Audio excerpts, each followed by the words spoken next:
Angelito is a short film about a 12-year-old boy who dreams of becoming a gang member, like his older brother, until a tragic accident forces him to grow up far too quickly.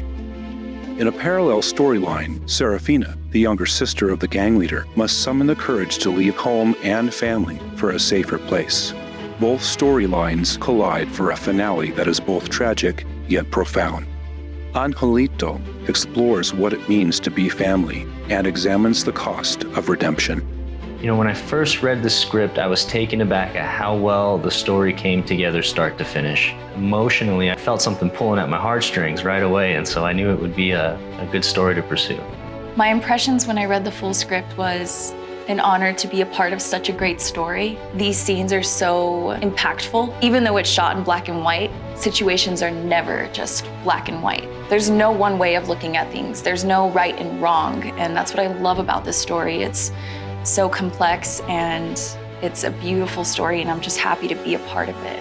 It's impactful, and I think the lessons are real, and the acting feels real. The characters feel real. It brings you in to a very hard situation, and it shows you that light, and it shows you the journey, but it also leaves you with a bit of appreciation. It's a redemption story, really. It's about finding some meaning in life when we're really all victims of circumstance, victims of our environment, and finding a way to make peace with that. I can't be happier with the cast and how they performed, how they brought such a reality to their performances. The casting process for this was quite a challenge. I wasn't sure we were ever going to make this film because after several auditions, we didn't really find what we were looking for, and so there was a little bit of uncertainty in the air. But when Alec walked in for his audition, for someone who's never stepped on a stage, who's never read lines, who's never memorized a script, who's never been in front of a camera, within the first minute of him reading his lines to us, I was taken aback by how well he embodied the role. I remember looking over at Brent, the director, and we both had this look in our eye like, oh my God, I think we're gonna make this film. He came ready and prepared to give it his all each day we shot. And in fact, one of the days he walked on set and he was sick to his stomach. He had eaten something that didn't sit right, and he was nauseous. And this was like the big day for his character. He had to bring it all this day, all the emotion he had. I kept asking him, are you okay? Can you do this? Do you need a break? Do we need to, come back another day and shoot these scenes? And he was like, no, I'm here. Let's do this. I want to do this. Being on set sick, I had a really bad stomach ache. I felt like throwing up, and it played a big part in helping bring out those emotions during the filming. Things that I learned was from Brent personally was he really taught you how to show it on camera, because it looks a lot different from when you're off camera and you're on camera. He was a rock star that day, even though he had to walk off to the side of some train tracks we were shooting on and almost threw up. Okay, so let me get this straight.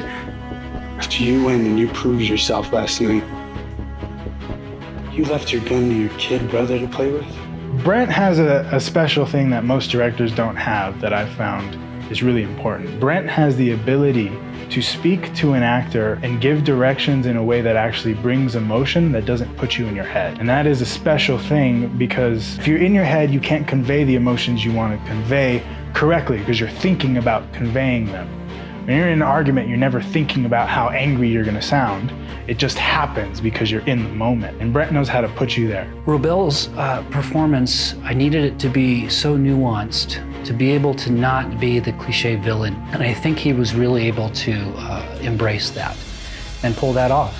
Robel listened so well to his fellow actors. I could tell when I was watching the scene that he was right there. If I yelled cut, he kept going. He was so into that character and what was happening at the moment. I've never worked with any of these actors before, but every single one of them, they blew my mind. They blew my socks off with their performances. Stupid is living here with you and your homies and pretending like this is some kind of normal life. Emily was really amazing to work with, to bring Serafina to life. When I first saw her in the audition, she just brought a depth of emotion that I saw in few actors that we saw for the role. You want to call your sad, delusional life? I knew, okay, she's like top tier. And I can't believe we found her. She was so good. When I auditioned for him, he gave me numerous directions to do the character that I didn't even think about. And that was one of my favorite callbacks ever, just because I felt like I was really playing, you know? Do it this way, okay, this way, okay. So it was really fun to just play around with the different ways of embodying a character. What up, bro? Check it out. Sarah. Angelito de la Muerte. This film is a ride. It's not an action film, it's a drama, but it embodies so many different emotions and themes that I hope it will impact the audience powerfully and leave them with something to think about. Very emotional. That's gonna have you like, oh my God, and then like crying. I think the story has been put together beautifully, and I think audiences will really enjoy that. Audiences should expect to feel emotions that they might not have thought going into the film. The story in general is so impactful and beautiful, and that's all I'm gonna say. Because I don't want to give too much away.